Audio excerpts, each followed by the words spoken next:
अर्जुन कृष्ण युद्ध।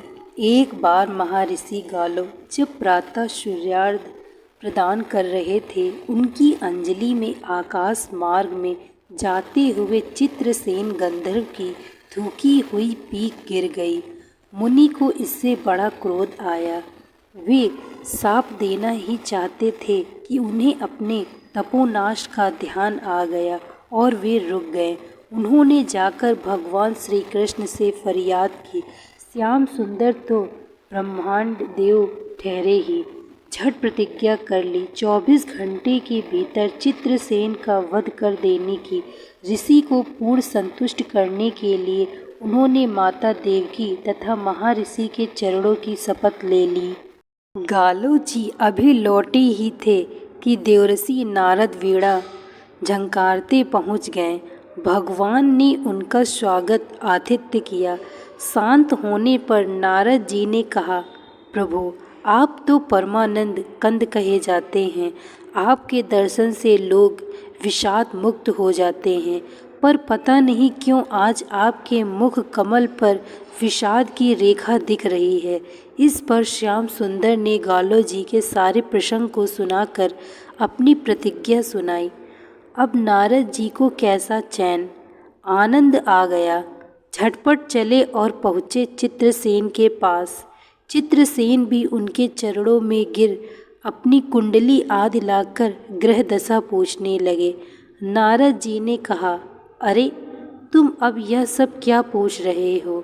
तुम्हारा अंतकाल निकट आ पहुँचा है। अपना कल्याण चाहते हो तो बस कुछ दान पुण्य कर लो। 24 घंटों में श्री कृष्ण ने तुम्हें मार डालने की प्रतिज्ञा कर ली है। अब तो बेचारा गंधर्व घबराया। वह इधर उधर दौड़ने लगा। वह ब्रह्मधाम, शिवपुरी, इंद्र, यम, वरुण सभी के लोकों में दौड़ता फिरा, पर किसी ने उसे अपने यहाँ ठहरने तक नहीं दिया। श्री कृष्ण से शत्रुता कौन उधार ले। अब बेचारा गंधर्व राज अपनी रोती पीटती स्त्रियों के साथ नारद जी की ही शरण में आया। नारद जी दयालु बोले, अच्छा यमुना तट पर चलो। वहाँ जाकर एक स्थान को दिखाकर कहा, आज आधी रात को यहाँ एक स्त्री आएगी। उस समय तुम ऊंचे स्वर में विलाप करते रहना। वह स्त्री तुम्हें बचा लेगी, पर ध्यान रखना जब तक वह तुम्हारे कष्ट दूर कर देने की प्रतिज्ञा न कर ले, तब तक तुम अपने कष्ट का कारण भूल कर भी मत बताना। नारद जी भी विचित्र ठहरे। एक ओर तो चित्रसेन को यह समझाया, दूसरी ओर पहुंच गए अर्जुन के महल में सुभद्रा के पास। उससे बोले, सुभद्रे आज का पर्व बड़ा ही महत्वपूर्ण है। आज आधी रात को यमुना स्नान करने तथा दीन की रक्षा करने से अक्षय पुण्य की प्राप्त होगी। आधी रात को सुभद्रा अपनी 1-2 सहेलियों के साथ यमुना स्नान को पहुंची।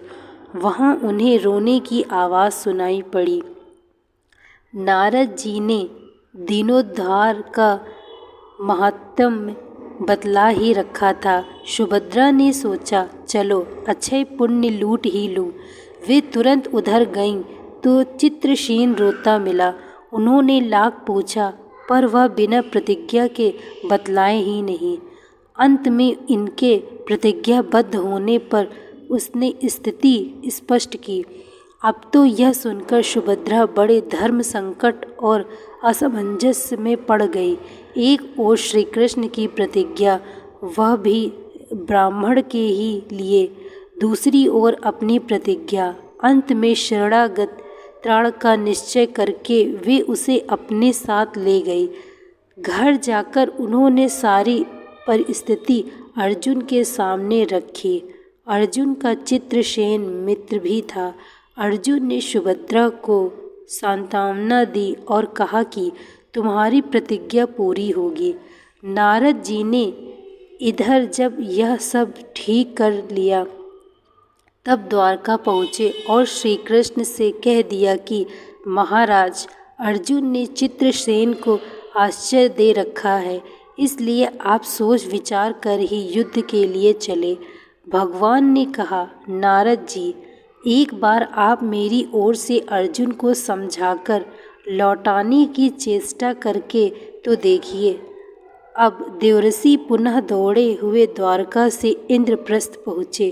अर्जुन ने सब सुनकर साफ कह दिया, यद्यपि मैं सब प्रकार से श्री कृष्ण की ही शरण हूँ और मेरे पास केवल उन्हीं का बल है, तथापि अब तो उनके दिए हुए उपदेश छात्र धर्म से कभी विमुख न होने की बात पर ही दृढ़ हूँ।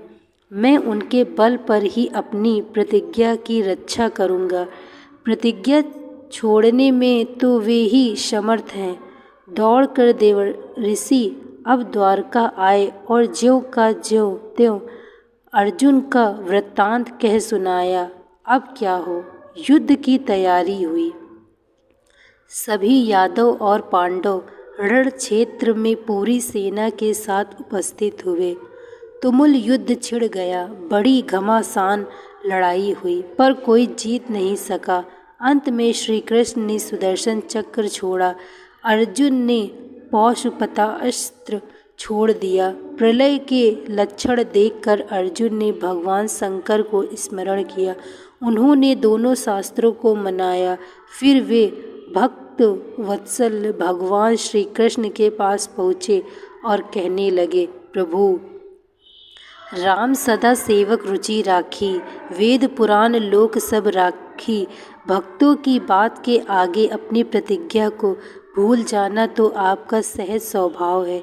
इसकी तो असंख्य आवृत्तियाँ हुई होंगी। अब तो इस लीला को यहीं समाप्त कीजिए। बाण समाप्त हो गए। प्रभु युद्ध से विरत हो गए। अर्जुन को गले लगाकर उन्होंने युद्ध श्रम से मुक्त किया। चित्रसेन को अभय किया। सब लोग धन्य धन्य कह उठे, पर गालों को यह बात अच्छी नहीं लगी। उन्होंने कहा, यह तो अच्छा मजाक रहा। स्वच्छ हृदय के ऋषि बोल उठे, लो, मैं अपनी शक्ति प्रकट करता हूँ। मैं कृष्ण, अर्जुन, सुभद्रा समेत चित्रसेन को जला डालता हूँ।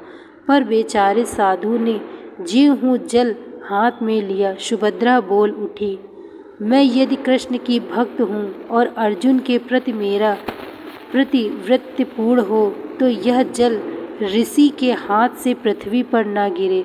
ऐसा ही हुआ। गालों बड़े लज्जित हुए। उन्होंने प्रभु को नमस्कार किया और वे अपने स्थान पर लौट गए। तदंतर सभी अपने अपने स्थान को पधारे।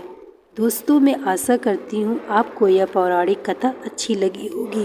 Thank you so much watching this video.